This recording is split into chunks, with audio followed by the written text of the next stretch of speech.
بسم اللہ الرحمن الرحیم الحمد للہ وکفا وسلام علی عبادہ الذین اصطفیٰ اما بعد۔ کنز القرآن کے معزز ناظرین و سامعین، السلام علیکم ورحمۃ اللہ وبرکاتہ۔ درجات حفظ کی بھی انجمن ہوتی ہے۔ آج ہم اس کی چوتھی قسط کو بطور مذاکرہ پیش کرنے جا رہے ہیں۔ پہلی 3 قسطوں میں تقریباً 7 عناوین پر بات ہوئی۔ وہ عناوین یہ ہے: کیا درجات حفظ کی بھی انجمن ہوتی ہے؟ انجمن کے فوائد کیا ہے؟ اعلان برائے انعقاد انجمن۔ انجمن کی مقدار کتنی اور کہاں سے ہوگی؟ انجمن کون سے دن اور کون سے وقت اور کتنے وقت کے لیے ہوگی؟ انجمن کے پارے کی تیاری کیسے کریں اور کرائیں؟ شعبہ کیسے بنائیں؟ اور آج 8واں عنوان ہے: شعبہ کون اور کیسے چلائیں؟ تو پیارے ناظرین، حفظ کی انجمن کے شعبہ صدر حضرات اساتذہ کرام ہی رہیں گے۔ طالب علم کو شعبہ صدر بنانا مناسب نہیں ہے، اس لیے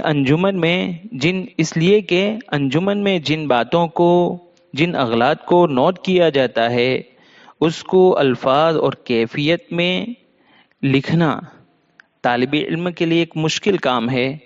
اس لیے حضرات اساتذہ کرام ہی شعبہ صدر رہیں گے، اور وہ ہر طالب علم کی حفظ میں پختگی، جرأت، صحت، وقف و ابتدا وغیرہ کو نوٹ کریں گے۔ جواباً تلاوت میں اور درج کردہ کیفیت میں مطابقت ضروری ہے، ورنہ خاطر خواہ فائدہ نہ ہوگا۔ ہر سوال کے جواب کو مقررہ مقدار سے زیادہ نہ پڑھائیں۔ عموماً انجمن میں 13 سطری ایک صفحہ پڑھایا جاتا ہے۔ ہر طالب علم کو اپنا سمجھ کر چلائیں۔ ہر طالب علم کی انفرادی کیفیت مختصر لکھیں، جیسے ہر جہت سے اچھے جواب دینے پر ماشاء اللہ یا بارک اللہ لکھیں فقط۔ اگر جواب میں اٹک آئی ہو تو کیفیت میں بہت خوب، البتہ ایک اٹک رہی۔ غلطی آنے پر وضاحت مختصر ہو، جیسے ایک اعرابی یا لفظی غلطی رہی، اور بین القوسین اس کلمے کو لکھ دیں۔ اٹک اور غلطی کے باوجود کیفیت میں ماشاءاللہ لکھنا یہ مطابقت نہیں کہا جائے گا۔ نجی و ذاتی تعلقات کے منفی و مثبت اثرات سے کیفیت کو پاک رکھا جائے۔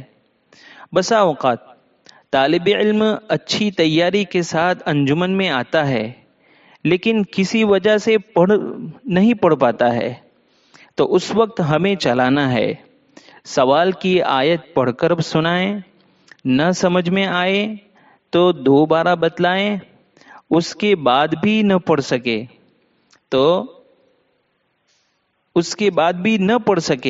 تو اس کے بعد والی آیت بتلائیں۔ وہ بھی نہ پڑھ پائے تو اب آپ اس سوال کو موقوف کر سکتے ہیں۔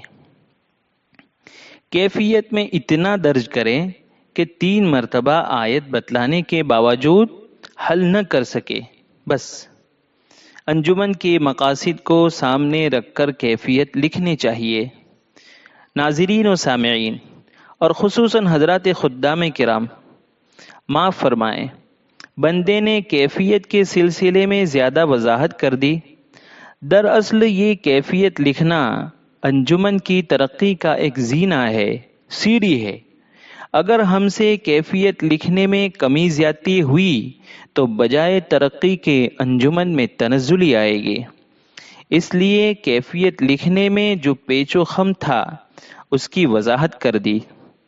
عزیزو، کیفیت لکھنے کے باب میں ایک بات تجربات و مشاہدات کے ترکش سے بتلاؤں کہ جہاں انجمن میں طالب علم اپنی کاوش خاموش ماحول میں پیش کر کے ایک غیر معمولی جرأت و ہمت اپنے اندر پیدا کر لیتا ہے، وہیں پر ہم خدام قرآن بھی ایک شعبے کی صدارت سنبھال کر اور ایک طالب علم کی تلاوت سن کر اس کے مطابق کیفیت لکھنے کی ایک غیر معمولی صلاحیت اپنے اندر پیدا کر لیتے ہیں۔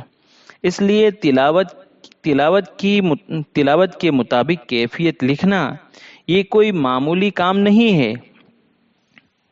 اس کا سلیقہ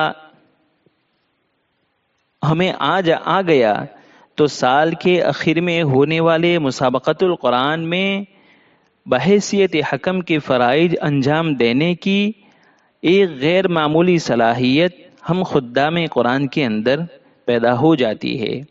اس لیے کیفیت اس کے اصول و ضوابط کا خیال رکھتے ہوئے لکھنا چاہیے۔ پیارے ناظرین و سامعین، یہ چوتھی قسط کو آپ سن رہے تھے۔ ما بقیہ 3 قسطوں کو سننے کے لیے ڈسکرپشن میں لنک موجود ہے۔ امید کرتا ہوں کہ انجمن کے سلسلے میں یہ چند معروضات آپ کو پسند آئے ہوں گے۔ شعبہ تحفیظ کے متعلق معلوماتی باتوں کو جاننے کے لیے کنز القرآن یوٹیوب چینل کو سبسکرائب کر لیں، لائک اور شیئر کرنا نہ بھولیں، اور ہاں، درجات حفظ قرآن کے متعلق کوئی بات پوچھنا چاہتے ہو تو کمنٹ باکس میں ضرور لکھیں۔ آج کے لیے اتنا ہی فقط۔ والسلام علیکم ورحمۃ اللہ وبرکاتہ۔